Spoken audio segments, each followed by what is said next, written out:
Buenas tardes, muchachos. Espero que estén bien, espero que hayan pasado un buen fin de semana. Hoy tenemos en el país una situación muy delicada debido al asesinato de una de las personas del pueblo, de una persona que simplemente de pronto se tomó algunos tragos y que por esta razón lo maltrató la policía.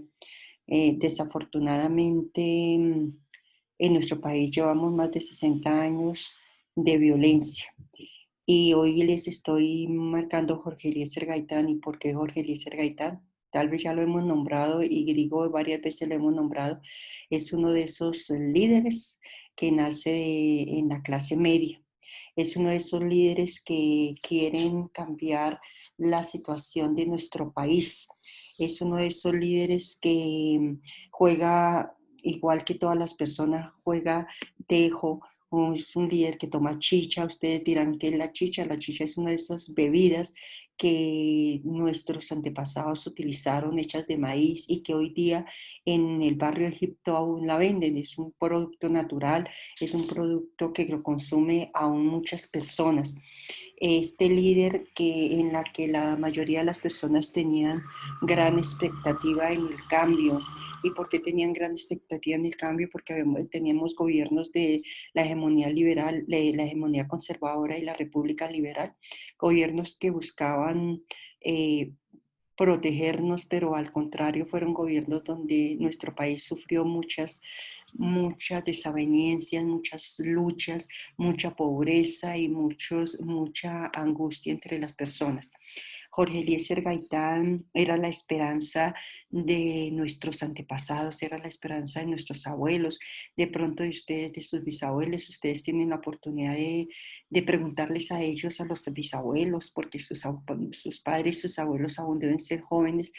¿Qué fue el 9 de abril? ¿Quién fue ese líder, ese caudillo Jorge Eliezer Gaitán? Y a pesar de que en ese momento no había tanta comunicación como la que hay hoy, pues los abuelos saben quién es Jorge Eliezer Gaitán, la radio lo transmitía. Este líder, digamos que fue participó dentro del gobierno comunista, dentro del Partido Comunista en su juventud. ¿Por qué dentro del Partido Comunista? Pues porque era una persona que pensaba de manera diferente a los líderes que estaban, era una persona que creía en el país, era una persona que seguramente estaba más allá de sus ideales, eran ir más allá, mejorar la situación del país. Eh, este líder representó las injusticias de la sociedad. Por eso era que cuando a él lo asesinan el 9 de abril de 1948, lo asesinan de tres disparos. La gente se alborota. Dicen que fue Juan Roa Sierra. Sin embargo, pues es como muy ilógico que una persona así, por cualquier peso, pudo haberlo asesinado. A este Juan Roa Sierra lo atacaron, lo maltrataron, lo arrastraron por la calle, y cuando sonó la muerte, cuando informaron, lo llevaron al hospital a Jorge Eliezer Gaitán, pero él no alcanza a llegar al hospital. Entonces la radio informa y comienza un día de protestas como jamás se había imaginado. Unas protestas que se expanden por todo el país, por todas las regiones. En esta época es conocida como la violencia, y que más o menos termina entre comillas 10 años más tarde, 1958. ¿Por qué decimos 10 años más tarde, entre comillas? Porque sabemos que la violencia aún no ha terminado en pleno siglo XXI. Eh, las consecuencias fueron graves, ¿no es cierto? Y diríamos nosotros, ¿y por qué todo el país entra en violencia? Pues sencillamente porque la radio comunicó, hoy entraron anoche en violencia. Y ustedes que nosotros que vivimos cerca de Bosa y en Bosa, sabemos que anoche fue terrible, hubo bastantes muertes, y desafortunadamente la mayoría de muertos fueron gente muy joven, gente que de pronto salía de su trabajo y quería dirigirse a sus hogares, y gente honesta, que es lo que más duele. El, los protagonistas de la violencia en Colombia, la fuerza pública, los grupos guerrilleros, los paramilitares, las bandas criminales, los carteles de la guerra. Y decimos, entre comillas, todavía estamos en guerra, qué tristeza. Bueno, entonces informa la radio, la gente se alborota, sale a las calles, comienza a pegarle a los demás unos con otros simplemente por ser conservadores o liberales o simplemente porque salen a las calles a destruir en medio de la ira, en medio del mal genio.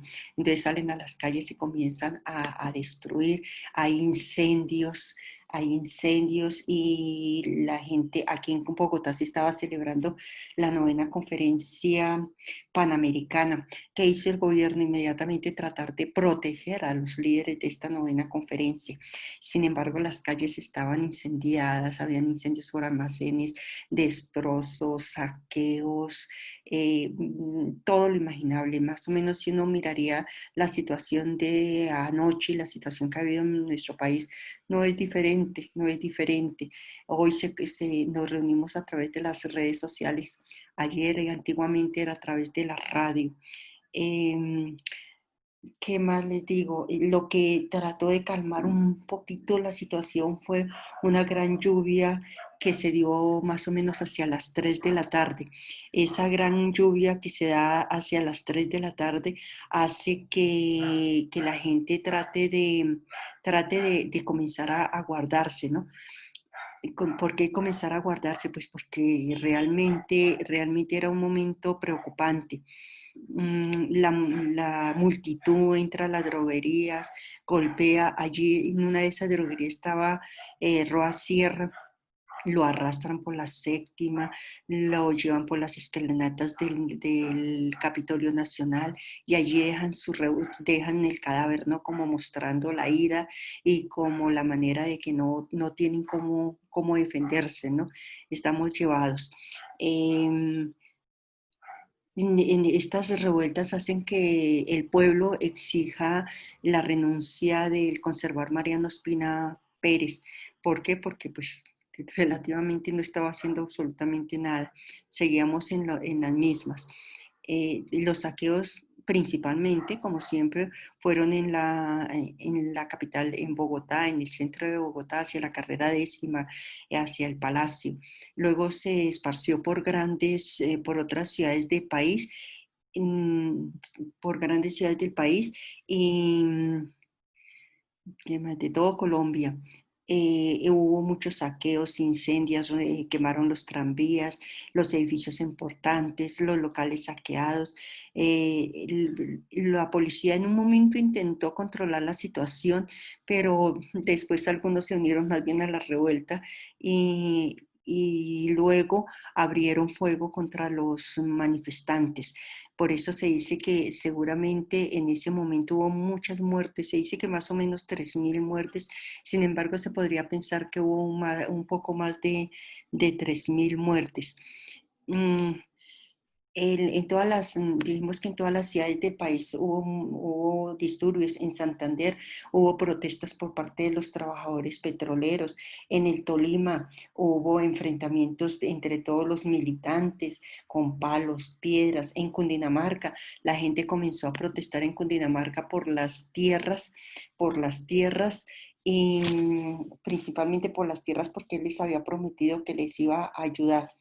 En Antioquia hubo saqueos principalmente de enseres. Entonces esa fue la situación que seguramente los invito a leer más sobre estos documentos.